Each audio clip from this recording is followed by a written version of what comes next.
Good evening.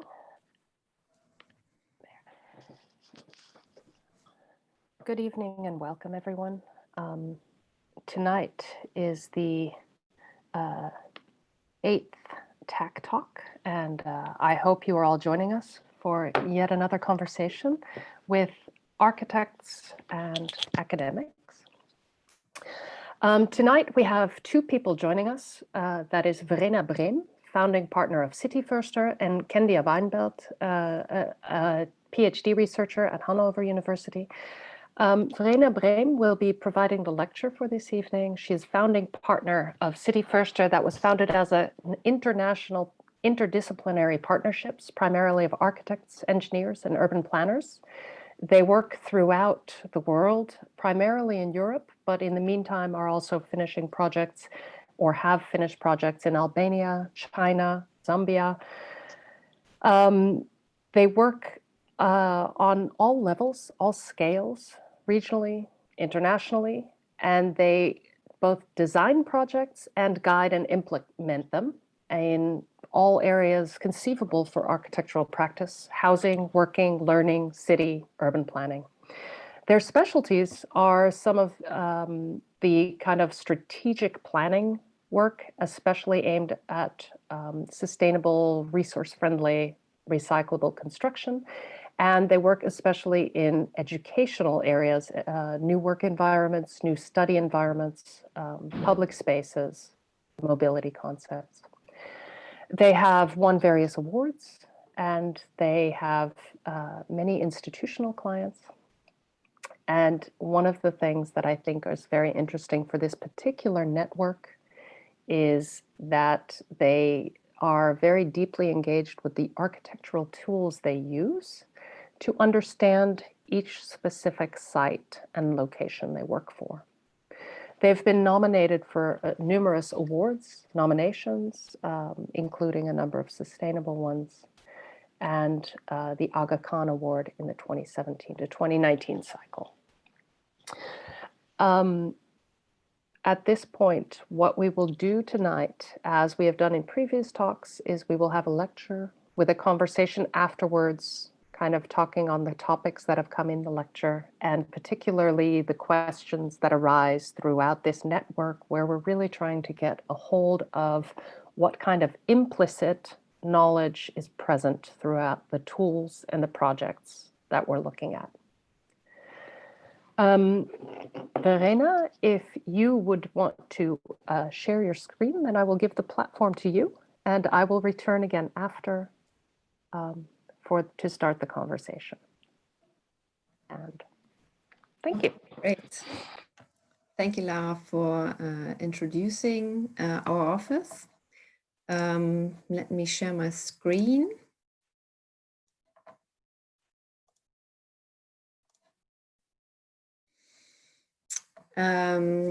I will take the chance to briefly introduce the work that we are doing and talk a little bit about the attitude that is driving the work that we are doing. And in the second part, I will try to talk a little bit about the tools that we are using and the methods and cultures or culture and spaces that we think are helpful to especially work with tacit knowledge, or to cultivate and use tacit knowledge in the design process. Yeah, this is us. We are working as an international partnership since 2005. And we have several offices in different cities in Europe.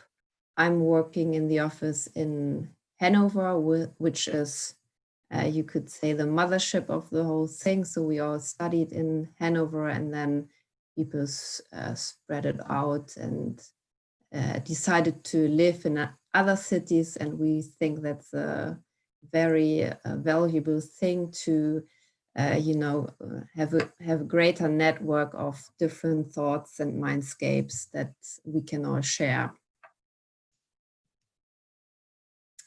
We have a common ground. Maybe the German word Leitbild is something that you could call us, that is guiding our work and is an overarching principle that we are trying to stick to. We believe that the city is working like a forest, like an ecosystem in which all elements are interrelated, and which means that for any urban design project or architectural project, you're creating something that has a deep influence on its surroundings.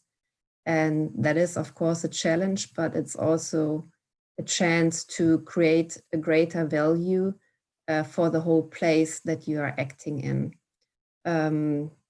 That's also a reason why we are trying to be very precise in analyzing the places that we are working in, and why we have developed a couple of tools to get a deeper understanding of the places that we are working for. We are working in urban planning, urban design, and architecture. And we think that all these different scales are related to each other. And we think it is good to switch between scales because you get a broader perspective and possibility of reflecting the work that you're doing in the bigger or smaller scale. And the topics or recurring themes that we are engaged with are trying to foster the compact, the mixed, the common, productive, multimodal, circular and climate adaptive city. And of course, you can't fulfill all these ambitions in each project, but we are trying to learn from each project and then trying to move on from there. Recently, we have worked a lot with the principle of the circular city. And we are always looking at the scheme, which is sort of the mandala of this circular city principle. And we're trying to attach a certain urban themes and spatial solutions, you could maybe call it, for each of these rings that we think are important for establishing a circular city. So working with renewable energy, trying to establish places for food production, to foster biodiversity, to establish a multimodal mobility system, to work with rainwater management, and of course to work with the principle of renewable resources in building. And also immaterial goods are of course part of the system, which finally is hopefully fostering a better community. And well, complementing these ideas of a circular city is a spatial principle that is, we think, recurrent in our work, which we call Landschaftsstadt. That's a German word, or play on words, which means that the landscape shapes the city. So the landscape is always the ground that the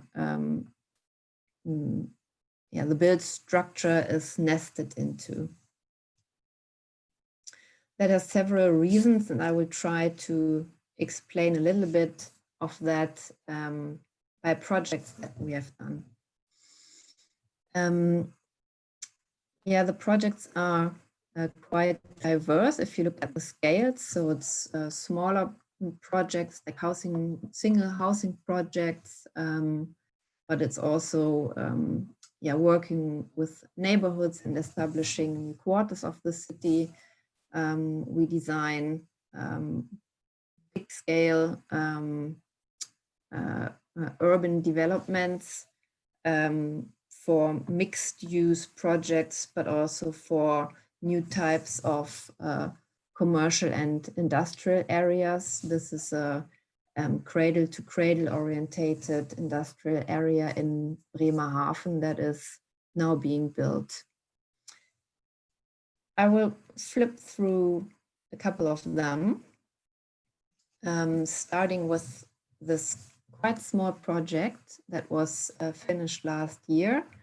It's called the Recycling House. It's a housing project in Hanover at the site of Kronsberg, which is the site, or which is very close to the ground of the Expo 2000, and it is a part of the city with high standards for well, energetic standards and types of materials that you might use. The recycling house is not a temporary building, but it is a housing project that will be there for hopefully a long time, which means that we also had to fulfill all the standards that are obligatory for the site and for the German building law. And this was commissioned by a housing company in Hanover with the goal to build a house that is 100% recyclable. That was our starting point. And we have been planning this building for, I think, 2.5 years, which is a very long time for a project of this size, because it was also kind of research project to find out how much recycling is actually possible for this kind of project. What we have achieved is not 100% recycling, but it is a mix of using materials and elements that have already been used, so that are already recycled in this project, and of materials and elements that are recyclable. So we had to also find a way to construct the house so that you can deconstruct it in a way that the material and the elements are usable for the next cycle. And what you can see here is that the facade has almost 90% of it in 90% of the facade are elements that have already been used in other projects, in other buildings. For example, the windows have been used in a what's it called? A youth club, you could say, which is where also the facade of which you can see the black Eternit facade comes from. And then we have used industrial buildings from an industrial hall, which are these glass elements and wooden elements that come actually from the sauna. This was a very big task in the project to actually find elements and building materials that you can reuse. And the goal that we set was that it should be regional elements. So mainly from building sites in or around Hanover. And it was quite fruitful, our search for harvesting these materials. But you can also imagine that it is quite costly to deconstruct a building in a way that the elements are still usable. So you can see that we have used a wooden construction for as the main material for all the walls and ceilings. And the special thing about this wood construction is that it is only wood, so it's not glued, but it's only wood, which means that it is has a very good quality for recycling it. And then we have used historical materials like these wooden construction of a roof. And what you can see here is the facade material that you have seen in the picture before that come from this industrial hall. The interior is also mainly made from reused materials. All the furniture has been made by elements that have been used for fairs and exhibitions. We have used what's it called, Kronkorken? The heads of bottles, which you can see here. And then there are a couple of historical doors that we have just used as a ready-made, and of course the bricks are reused, and the terrazzo is a recycled material anyway. Yeah, that was a very good journey for us, finding out how you can actually work with this goal of using recycling materials in a small project, and we hope that we can expand our learnings on bigger projects.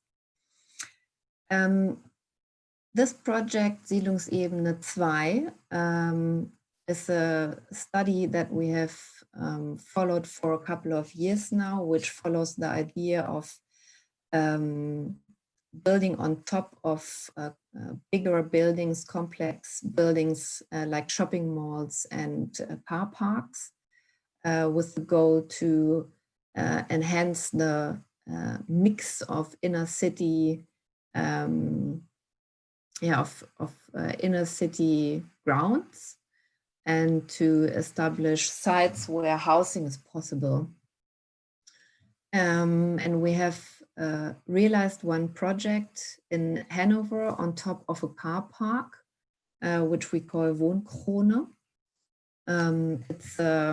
It was a competition, and actually only the facade was to be renovated, but then there was an ideas part, and we have won this ideas part, not the one for the facade, but we are very happy with being able to show that it is actually possible to do that also in economic manners.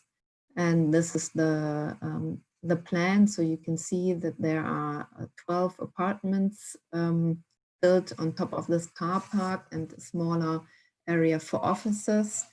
And they are grouped around this common courtyard, which is open, and you have a wonderful view over the top of the roofs and to historic sites, such as the market church that you can see in the background here. And we see also this project, this Wohnkrone, as a prototype, just like the recycling house, and as a start of a row of projects that we would like to realize in the same manner. Now this is a project from in a bigger scale, an urban design project in Freiburg, Green City of Freiburg, where we have also done another project about the overall development of the whole city. And after that, we had the chance to take part in the competition for a new district for Freiburg, which is called Dietenbach. And what I would like to show here is the principle of Landschaftsstadt, of the landscape shaping the city and using existing talents and potentials of the site for designing, for the design of the new district. And what you can see here in the overall plan are 4 distinct parks, one along the highway and one that is using the existing tree structure, and then 2 other ones, one along the existing creek and another one that is more productive and actively used for sports and gardening and as a campsite and stuff like that. So what I'm trying to say is that the landscape here is giving the overall structure for the whole site, and is also giving a profile to each of the quarters within this overall structure. So it's a very important element as a structural element, but also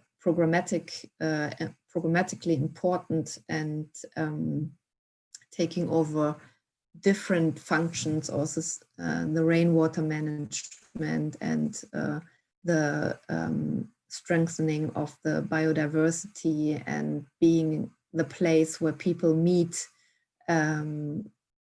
as we called it the green glue between the different areas of the new district.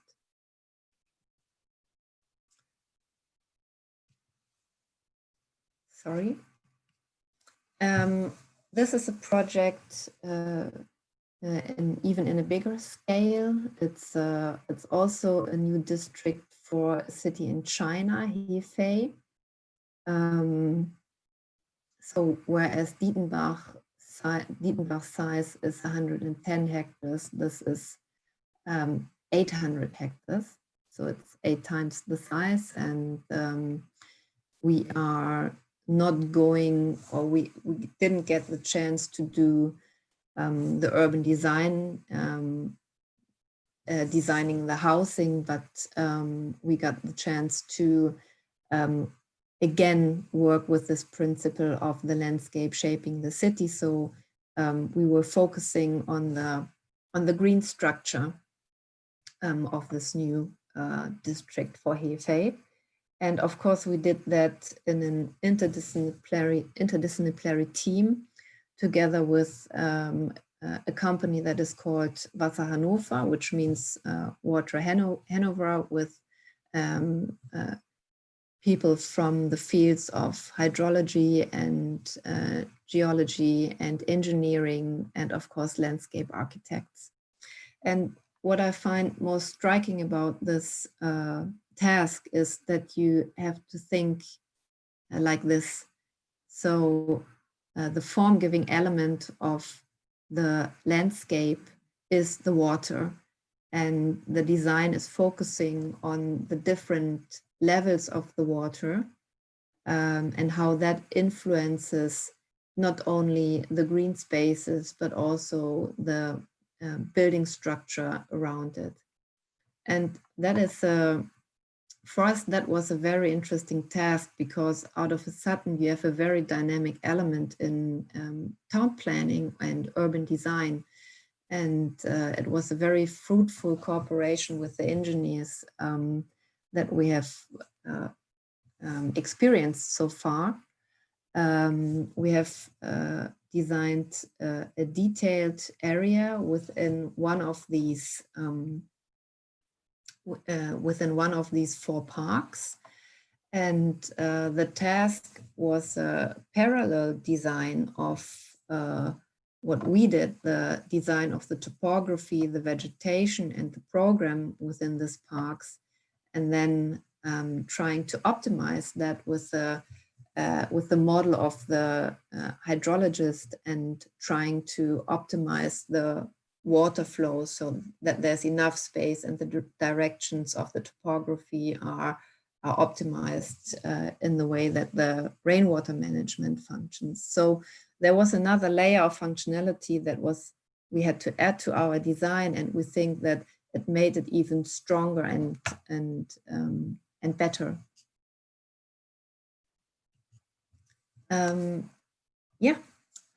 Switching from the projects, insight into the projects that we are doing to the way we work and trying to reflect on this question that the TACK project tackles: how do we know and how do we work with tacit knowledge? So what is actually happening in the design process, trying to get something senseful out of something where you can't really see anything in the beginning.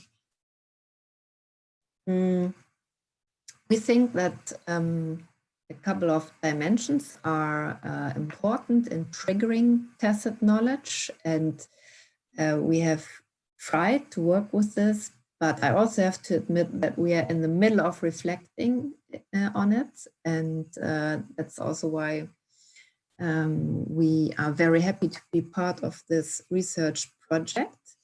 But I can try to explain what we have experienced so far. So we think that the dimensions of culture, spaces, and methods are important triggers in working with tacit knowledge, trying to generate it and trying to make it explicit.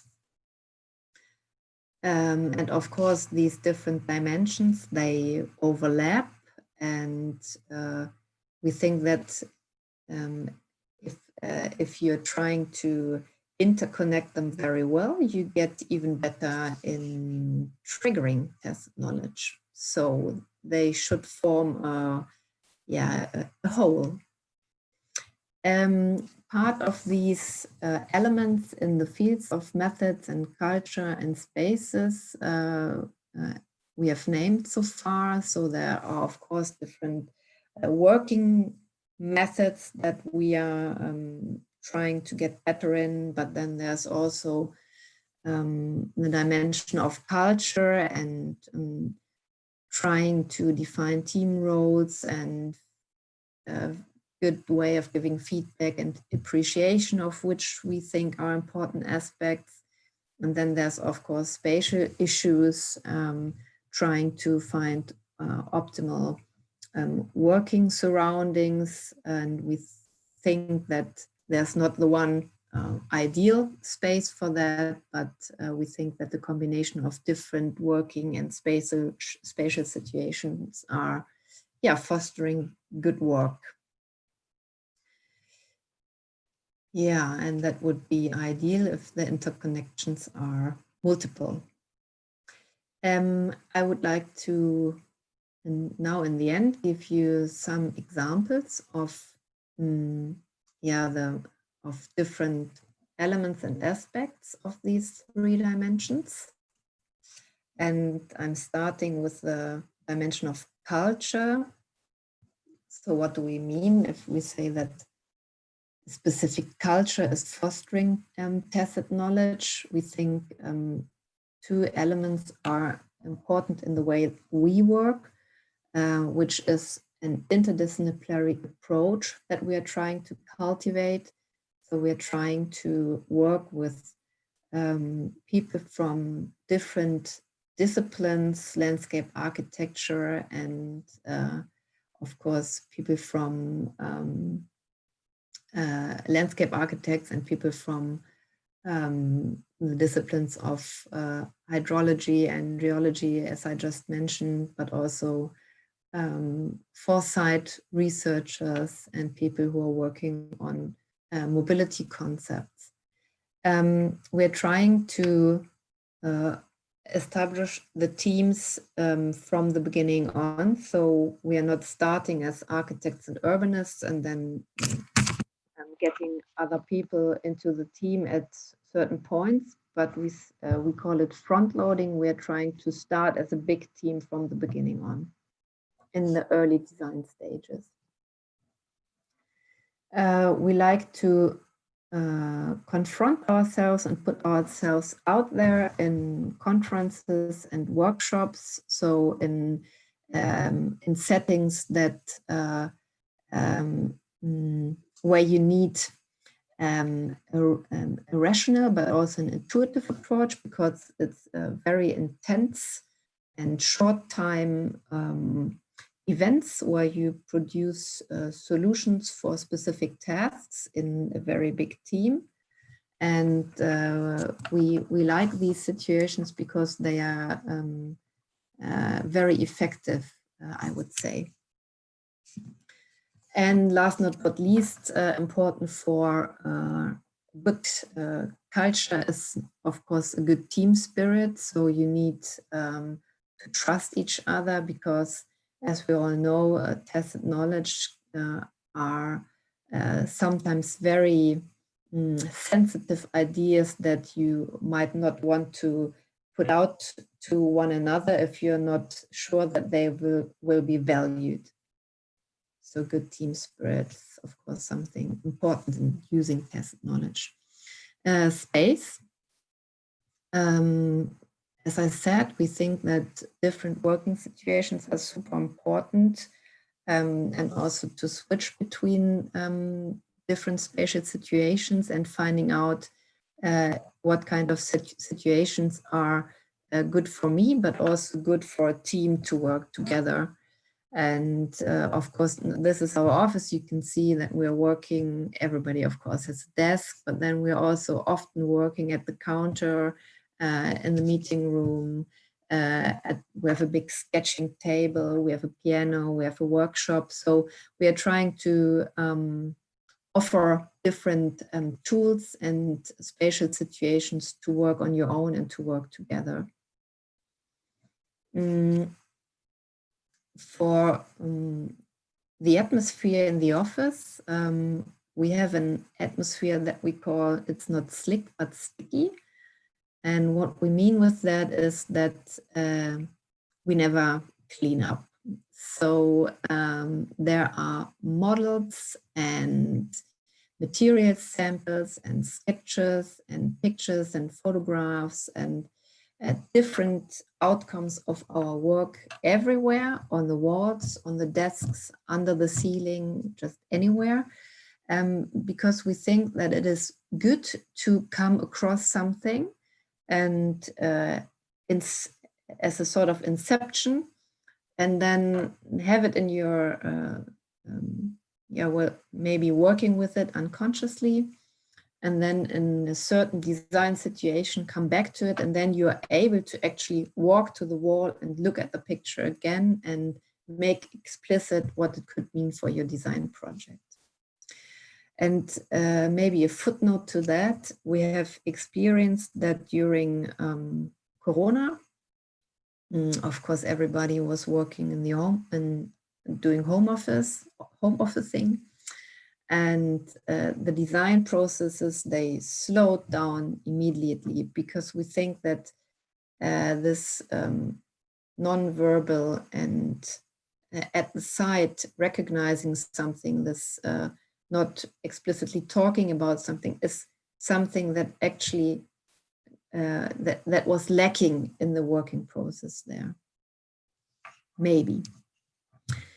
Yeah, and then of course we think it's important to leave the office and be out there and look at projects and get the feeling of places with all your senses. These are some methods that we're using. Of course, we are working with models, we're working with conceptual models, but then also with evolutionary models, so rows of models where you can, check the process of the structural design. We are working with material samples that quite often we are also building ourselves or trying to find somebody who's building it for us in the way that we would like to try it. We are doing walks and talks, especially in the urban design projects. So we are walking or cycling through the areas that we are working with, and very often we are inviting other experts to join us because they have different eyes, different ears, and different perspectives of the place. So for example, in this project, we were working with a local artist and an urban expeditionist, Boris Sieverts, who's very experienced walker. With the aim of sensing places, experiencing places in different tempi, so on foot, by bike, and sometimes also by car, and getting the chance to talk to the people who live or work in the areas that we are transforming with the designs. We are also trying to work with different formats of mapping spatial experiences. For example, this format of the restless line, where you very intuitively map your experience of an area, of a spatial journey on a piece of paper with a black pen by drawing something without stopping the pen. So that's the method of the restless line. You draw, and while you're drawing, you are sort of, you have to stop your thoughts and let your hand do the work for you. We are working with different documentations of the place. For example, this one, Raster Safari, which is based on chance. We are putting a equalized grid on the place, and by foot or by bike, we are driving to the points, and we are taking pictures in each direction, north, south, west, east, and putting it together as a photo documentary, because we think it is something that is sort of a more objective view than just following your interest on a specific route. Yeah, and then what we're trying to work on are Strukturbilder, structural pictures of large-scale areas, which are abstract, but are trying to show the most important qualities of a place, program, but then also structures, densities, connectors. This is almost the same. And something that is slightly different is what we call Raumbild, because it has a lot more layers of atmosphere that you can read out of these drawings. Also in this one, excuse me. This tool is also following a similar aim. We call it Scenic Models.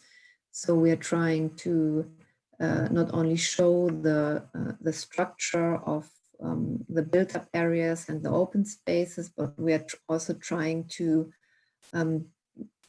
bring in a certain atmosphere and aspects of materials, light, colors, although it is it's often projects in a larger scale where you usually don't do that. Yeah, last but not least, we are working with scenario design, trying to reflect on the tasks itself that we are confronted with, trying to ask the question, what if something is different than you usually expected? And what we are trying to do there is to set up a specific thesis for the development of a place, and then trying to find different solutions for that are sometimes also contradictory. And then just putting this all up as a basis for discussion to frame the task again. So it's a phase zero method, as we call it. Yeah, and then that's, I think, my last slide, trying to recall these 3 dimensions, and maybe in our discussion we can try to connect that to the projects that I've shown, and maybe you can also tell me something about the relation between this reflecting on the dimensions and the actual work that we are doing. This is my last slide because, of course, that is a question that is,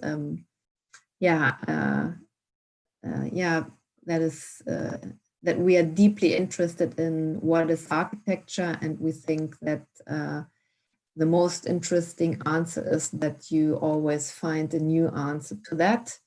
And that's something that we are trying to, follow, and we're not giving up on finding new answers on that. Thank you. Thank you very much, Verena.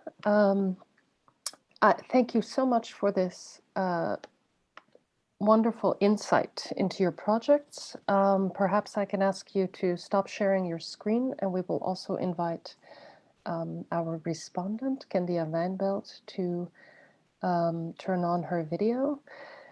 Kendia is a PhD researcher at the Leibniz Universität Hannover, and before she joined this network, she studied in architecture in Toulouse and in Lisbon, receiving a bachelor's from Toulouse and joining in a master's program in European architecture, a very broad network, unlike ours, where she had the opportunity to work together with and in place at a variety of schools, from the Alvar Aalto Academy to Innsbruck and the Bauhaus Dessau.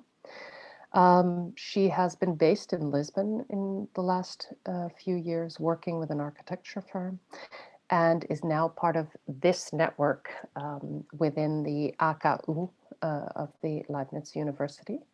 And her work will be focusing on reflexivity and place in architectural design. And as such, I think she'll be an excellent respondent to this talk, which shows such a sensitivity also to the kind of cultures and spaces and locations that we situate our work in. So Kendia, may I give you the floor to ask your questions? Hi. Thank you, Lara, for the introduction. And thank you, Verena, for the very interesting presentation. We had already gotten a glimpse of your work when we were in Rotterdam, and I think this was a very nice follow-up. It's very impressive to see how, well, the way you showcase the different projects and the selection that you made of the projects was very interesting, in the sense that we got to see the sort of increase in scale, very slow, but also very intense, let's say.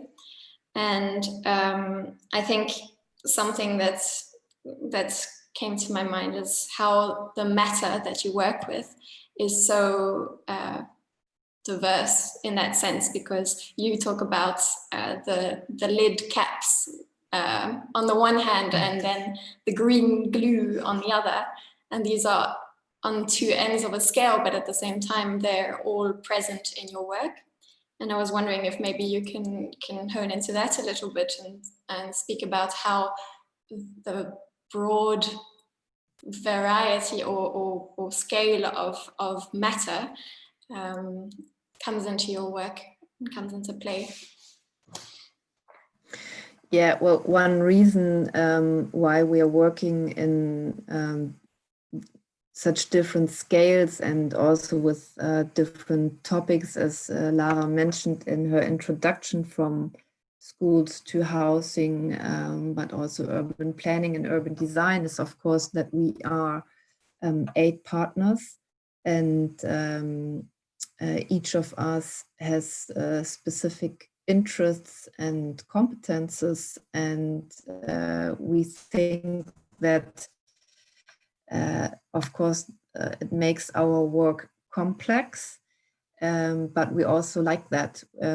We think that it is good that we can complement each other with these different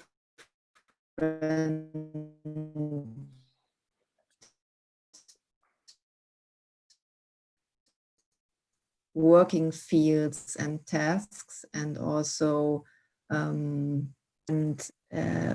reason for establishing methods, or maybe thinking about methods a bit more, or more that you maybe had to, is of course that we have to find common grounds and common communication, like a common language that is valid for these different fields of work, right? And one very strong thought in our work is what I was trying to introduce in seeing cities as forests. So trying to work in systems and designing systems, and not maybe sculptures, or trying to cultivate a specific style, or trying to always work with form or with colors or with there are very different approaches of offices, and ours is, I think, the one that is not so much about the specific appearance, but about specific principles that are recurring. Yeah, and that in a way, when you talk about systems, creating a sort of system, the thing that stands out with, well, what that seems to stand out in your approach in your office is this idea that a system is ever growing. So it's something that you constantly can change and improve, or one previous experience then leads to the next one, and it's sort of it functions in a very interesting way in that sense. And so I think perhaps the concept that in your work you will always have elements from past projects, perhaps, that play a role. But I think my question might be towards the tools, because what came to my mind, I'm rambling a little, but I had a professor who used to always repeat that architecture, or to compare architecture to an activity in motion, like when you're riding your bicycle and you have these tools, and these tools go into the basket in the front of your bicycle, and you don't always need all of those tools. You might put a very heavy hammer in it, and you won't always need that very heavy hammer, and it doesn't make sense to carry it along.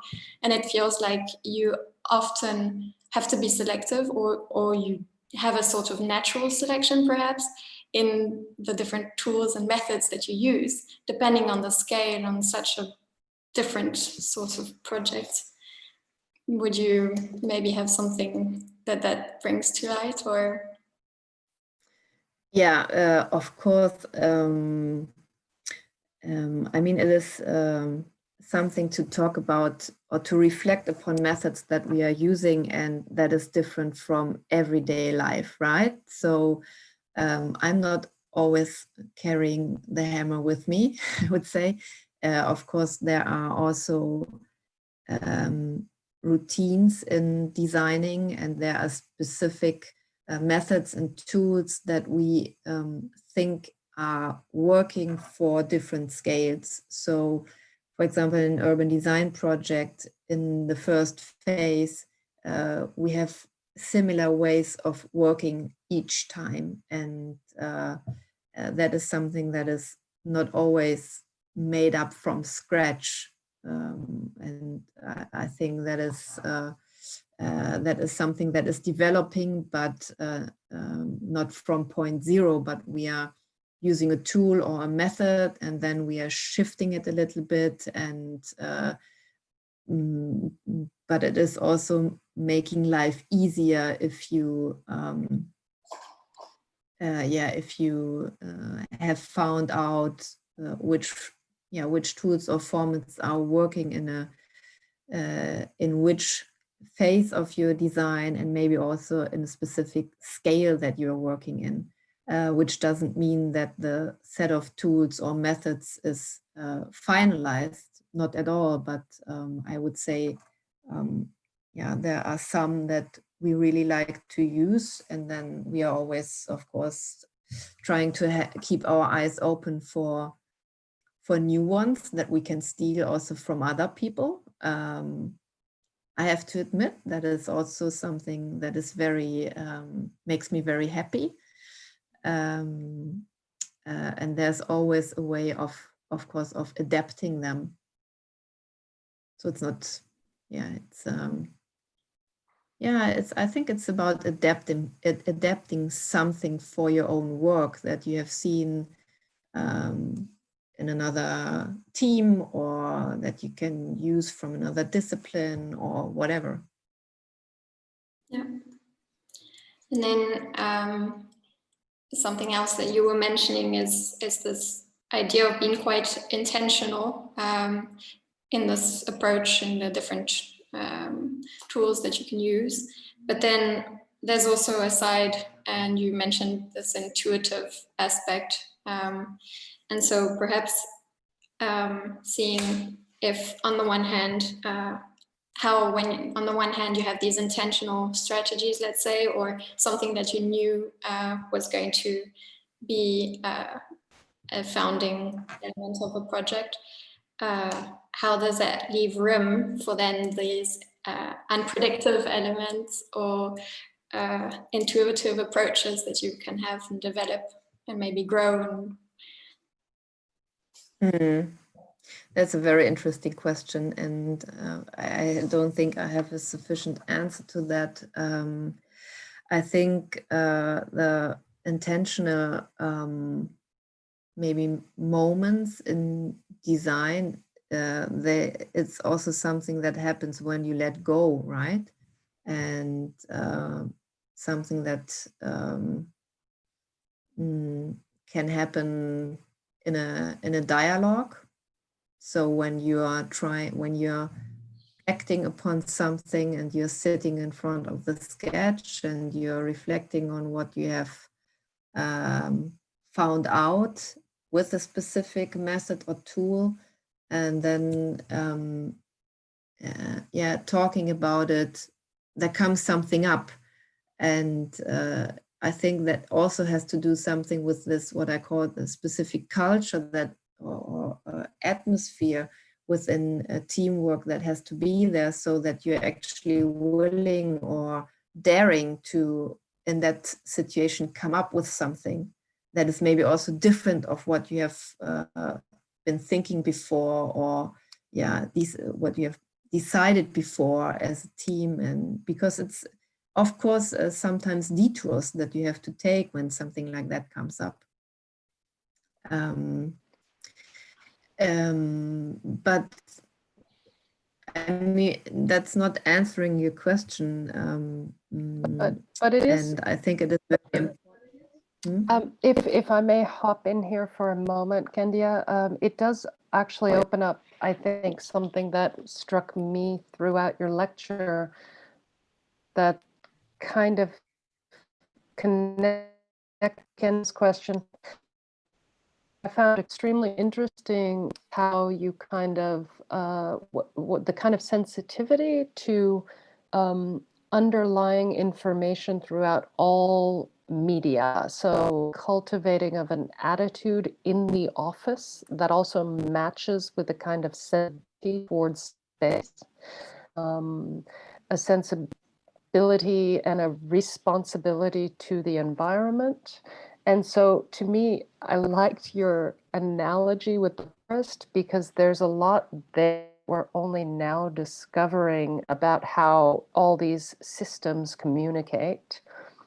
I think being able to intuitively make a jump has something to do with being very, very prepared beforehand with a kind of aim but then an openness that comes out of this attitude. So I think that to me, it was extremely interesting that you opened up that question also with just images of how you use the spaces in the office and the boards with the visual communication. So maybe you can talk a little more about these kinds of things of fostering sensitivity, I'd almost say, or an attitude. Yeah, yeah. I think it is.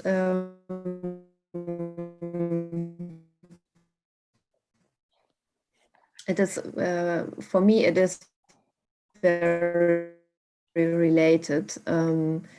This what you are saying, being sensitive and cultivate with this, how we use the office, but also how we work as a team and how we maybe give responsibilities to team members, things like that.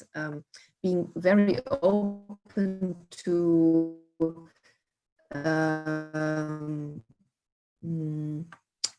things and thoughts, being willing to integrate something that we haven't seen before, that has something to do with reading a place quite thoroughly, and also, yeah, maybe being sensitive with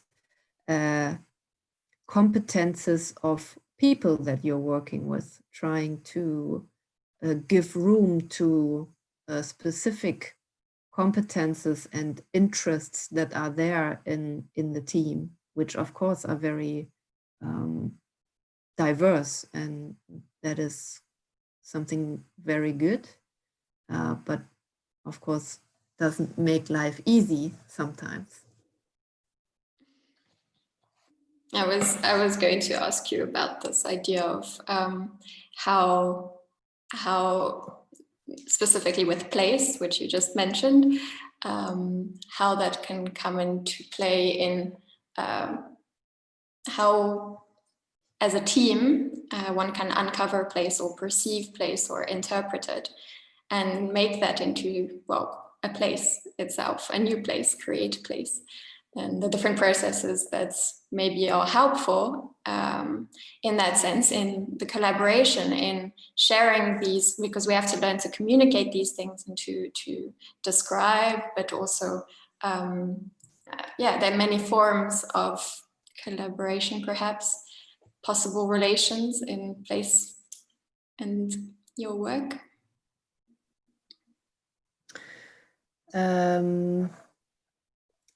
Yeah, well, I'm trying to recall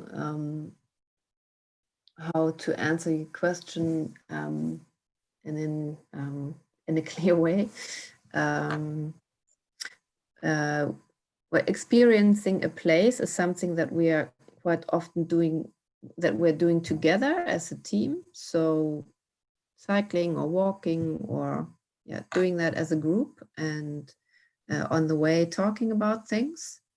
And what is equally important is to have tools and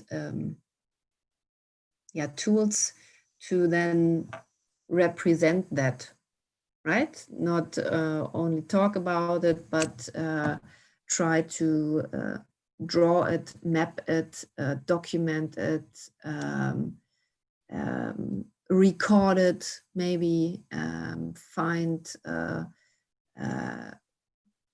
what we are also trying to do is saying it feels like a reference place, right? You know, it is like being there, or do you remember this place? It feels a bit like that, comparing it to situations that you know quite well. Yeah, I think that's the way that we are trying to get a common understanding of a place, so to say. Could you talk a little bit more about that in terms of, because you very specifically just mentioned not just to talk about something, but to understand it and show it. because I was actually in my notes as you were talking, I was noting that it's interesting that you choose such a variety of ways to represent places. And especially, I think, in a time that is so determined by trying to capture things in words and numbers. I imagine that sometimes your work is perhaps a little challenging for, say, urban planning committees who need the numbers more than the. But can you talk a little bit more about which layers of information you feel you're providing?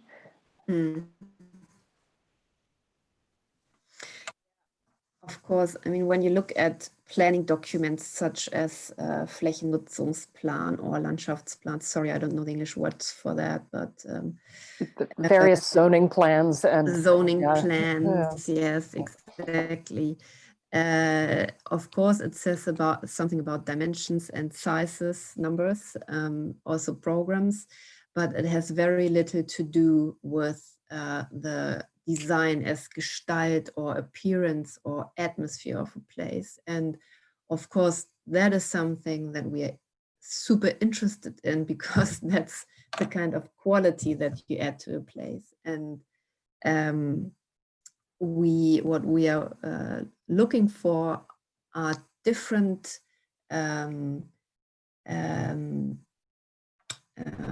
representative formats for that. And sometimes it's diagrams, so something very, very, very abstract and very easy to communicate. A diagram about the open space structure, or a diagram about the built-up structure, and a diagram about the mobility, for example, right? Something layers that in real life you never detach like that. It's something that you only do to communicate about a place. And then on the opposite side of the row of tools, we have the formats that synthesize, how do you say it, synthetisieren, that sum all of these layers up again and are trying to show how they all work together and what happens then. That is, of course, a format that is much closer to your real life experience than all these other documents. And we think that it is most successful if you don't try to do that with this one image, but if you're trying to come close to this sort of reading of a place, or also give a picture of your design for a place, if you use different tools for that. So sometimes it's this more structural picture, and sometimes it's more this kind of Raumbild that is very atmospheric, but of course, to answer your question, Nara, a bit more difficult to read, right? Because it's you have to interpretate it. That's yeah. No, I think that's very interesting, and it also relates to the way it seems there's a strong sense of reflexive attitudes in the way you approach your work, and the different exchanges there are, and even in the way we presented the work to us today, where we're seeing things, your projects, one by one in a very specific way, but we're also getting an overall image of different approaches you have as team or as an office. And then also perhaps more individual approaches and elements that seem to show perhaps your stance, your personal approach. And so I was wondering if maybe you can talk a bit about these different points of view that one can have. And you were saying that for you it's very important to step back and have this overall perhaps perception, but I think in certain projects maybe you use these different points of view to as a tool also, and not just a scribbling tool or a photographic tool, but also a tool that's more in the way you think, in the way the office or the different exchanges, I don't know. Sorry, I don't get the question. Sorry. I'm not sure how I can phrase that, so maybe it doesn't make much sense and we can try something else. But I think it's just, I'm interested in how the reflexive attitudes in your work, and how maybe changing points of view, and whether it's on a precise project, but then you're always having these different tools that you're using from other projects, how these come into play, how that allows you to collaborate better, or to grow a project in a sense. Do I understand correctly? You're kind of talking about not just the tools themselves, but the kind of second layer of being aware of the tools you're using and how you're using them to kind of, so it's like a double layering of consciousness of your tools and yourself with the tools. How does that work? Is that a fair kind of summary, Kendia? Yeah. Yeah, no, okay, now I get it. Well, of course, it is with this reflecting upon our own way of work, and trying to find out which methods and formats we are using, and if they are sufficient for a specific task or phase or scale, is something that is very important to us. One aspect is that we think that we are getting better in designing. One thing is that it's easier to work as a team if you are aware of certain ways of working together. And the next is that it is also easier to communicate to a non-expert if you have a row of tools that you can use to explain something to a citizen or to a mayor or to the traffic planner. I mean, that is, you have to use different tools, because it's the language that you're using, not as the verbal, but as the graphic language to communicate about a certain issue. So I think we are all quite aware of the importance, but of course we are all learners. I mean, we are trying to find we are trying to get better at it.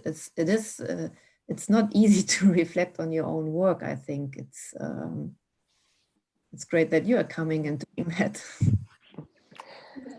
I think actually this leaves it at a beautiful place to kind of round off this talk. I do think this is exactly where the network is headed, that the offices in this network are all have a, say, heightened awareness of their own position and their own work. And to add to that and to get better insights into what goes on in a project like that, in an office culture, in the discipline as a whole, these new researchers with their strong questions, also trying to understand the logic that underpins that, will hopefully add a new dimension also in our understanding on that. So on that note, I'd like to actually thank both of you very much, Kendia, for all your questions and your time also in preparing this, and Verena, the same to you, and for taking out time from your otherwise busy schedule for talking to all of us in this way. And hopefully this will be very much the beginning of a conversation rather than the end of it. Thank you both, and I hope to see you soon again to continue this conversation. Thank you. Okay, bye-bye. Bye. Thank you so much. It's a pleasure to be in this. Thank you.